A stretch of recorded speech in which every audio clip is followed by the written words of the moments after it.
Welcome again to the Mindful, Beautiful and Thriving podcast series by Tarika Foundation. This is a series that's focused on youth mental health, and currently we are doing the segment on parenting and more specifically learning skills of mindful parenting. With me is again Gayathri Narayanan, who has been walking us very skillfully through the steps of mindful parenting. Welcome again, Gayathri. Thank you, Leena. It's lovely to be back with you. So just to recap, so far we've been walking through this really amazing acronym OFNEEDS, where Gayatri has talked to us in the last few episodes to do a clean observation, which is the O. And then in the last episode, we talked about how to be aware of your thoughts and feelings. And that allows us to also be aware of the thoughts and feelings, or at least the feelings of your child. And so moving to the next alphabet in the OFNEEDS acronym. So we've talked about observations, O, feelings, which is F, and now is the topic of N, needs.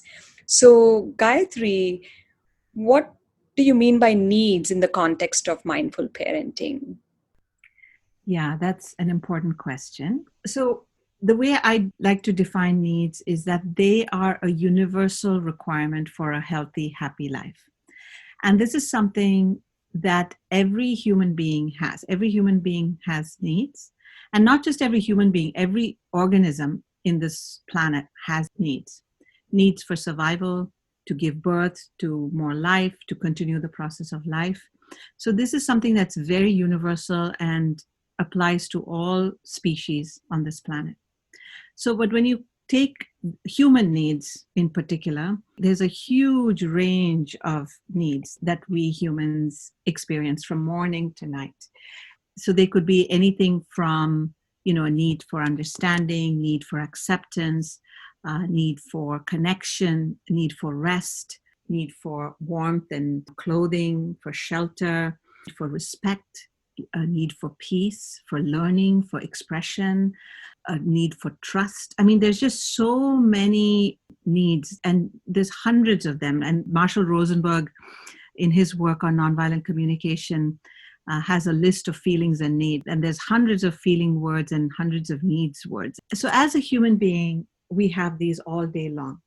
Now, the thing is, we make a mistake when we confuse the strategies that we use to meet a need with the needs themselves, right? So we all have strategies to meet these needs, and some of them are helpful and some of them are not, right? So a child may have a need for connection, and the way the child expresses the need for connection is by yelling or shouting at you.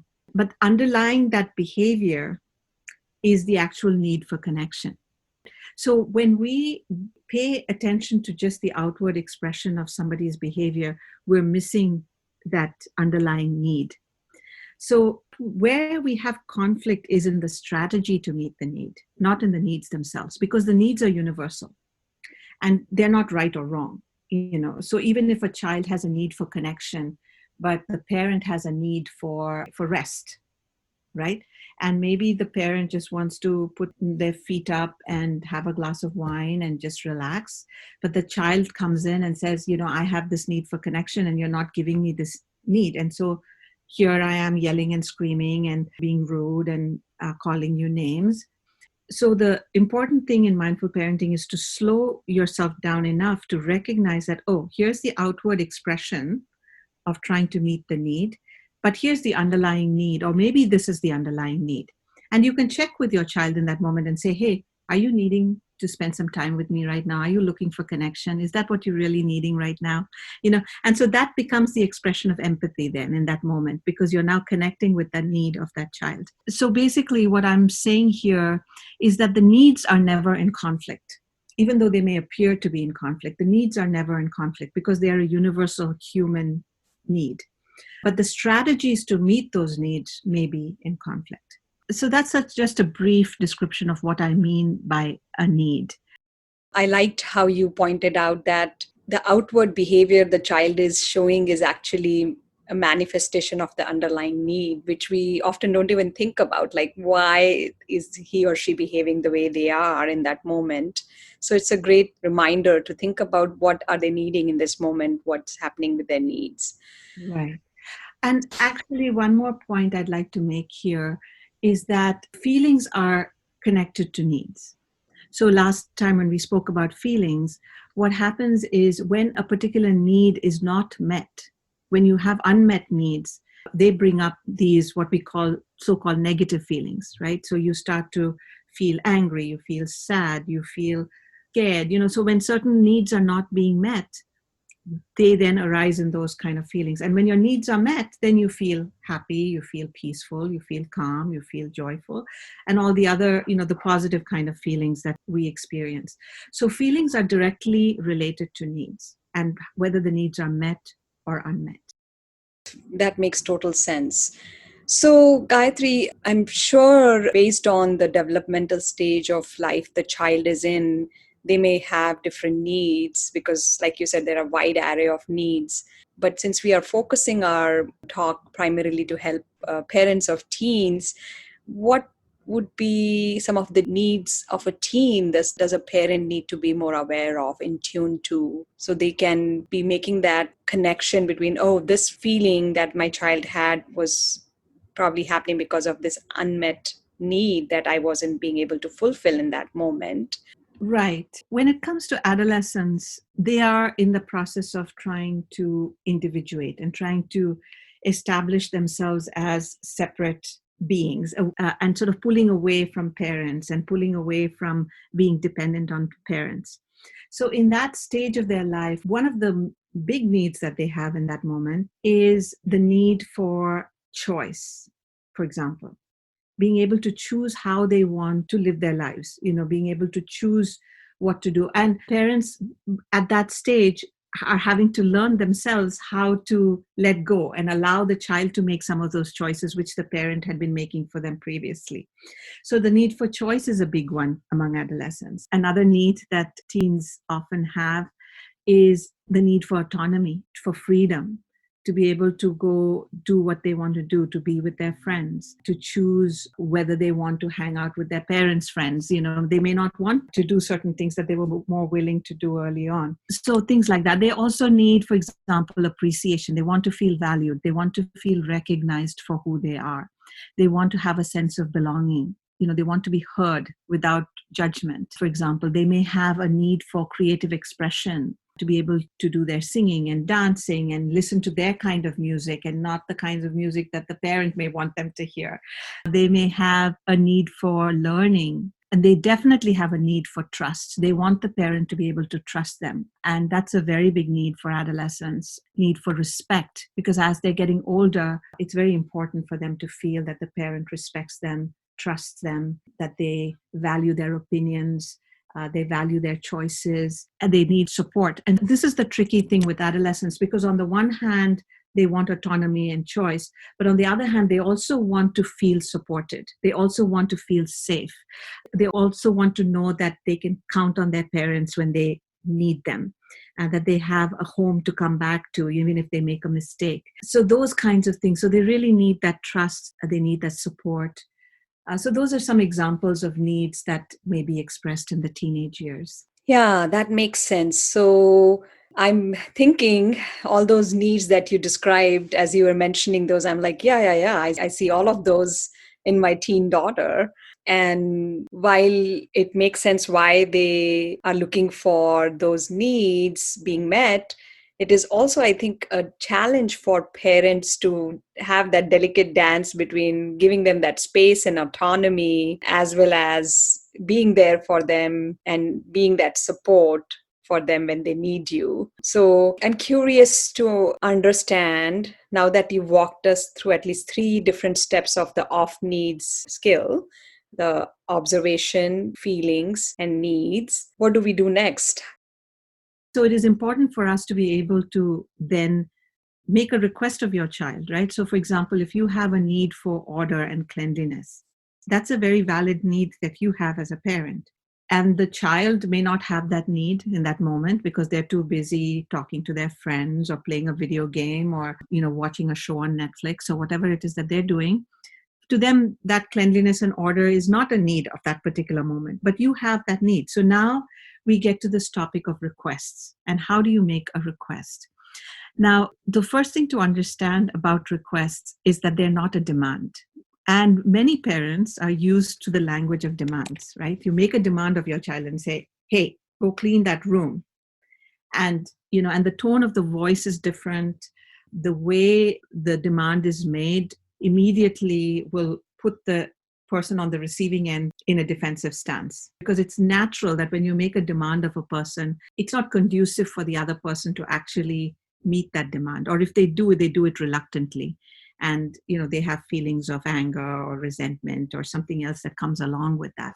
So the language of demands is usually kind of harsh. It has that expectation of obedience, like, you do this or else.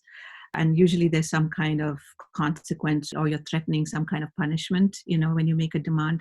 And in all of those cases, the child is not doing or at least meeting those demands in a way where they feel respected. They're just doing it either just to comply so they don't get into trouble, or they try to find a way to continue to do what they're doing, but being dishonest about it so that you don't find out about it. So then again, then that kind of breaks the trust, you see. So a request is really a very respectful way of asking your child to do something. So it could look something like this. Let's take the example of cleaning up the room, which was something that we took last time as well. So in that moment, when you notice, okay, the room is messy, you've connected with your feelings, like you're upset or irritated, or, and you've got your need for cleanliness and order that you've identified.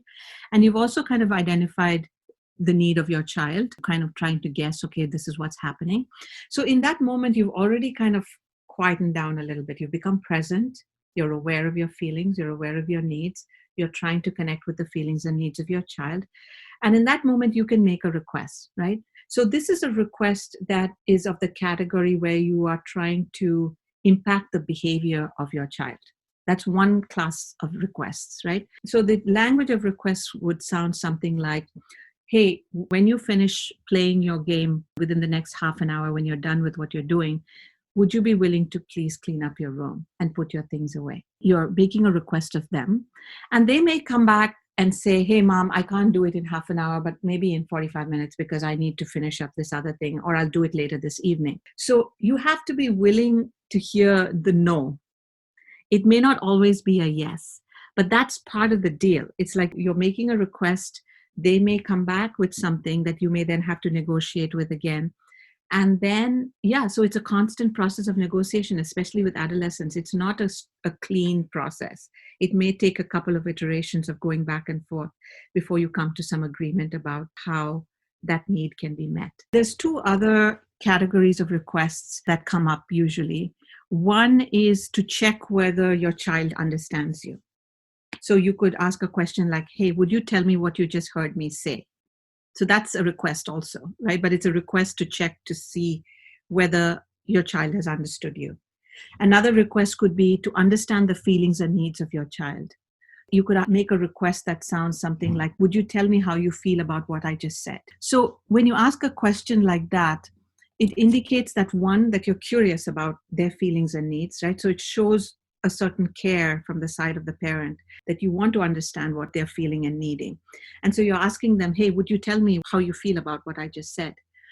So that immediately shows respect. And the likelihood of your child actually responding back to you with respect is much higher than if you just said, hey, I don't care what you're feeling and needing right now. Just do what I'm asking you to do.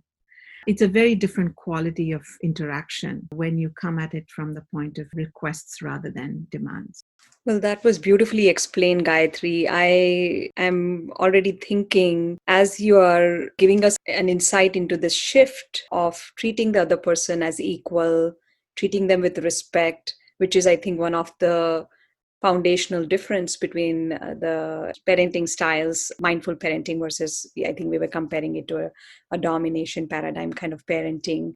A lot of parents might hesitate to ask questions as requests, as you mentioned, because my hunch is they may say, what if they hear a no? And what if the child says, I don't want to share my feelings about what you just said? Or, especially with teens, there is a lot of defiance and a lot of moodiness, depending on how they are feeling at that time. So the compliance kind of even changes.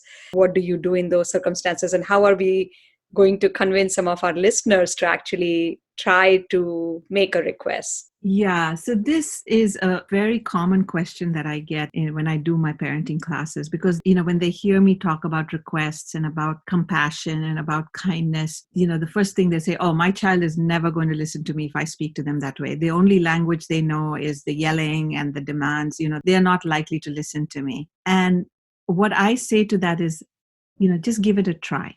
And invariably, what happens is when they actually try this, when they slow down the interactions, when they become present, when they connect with the child, more often than not, the child is actually willing to listen and willing to engage. And it may still take a couple of iterations. It takes a little bit of work from the side of the parent.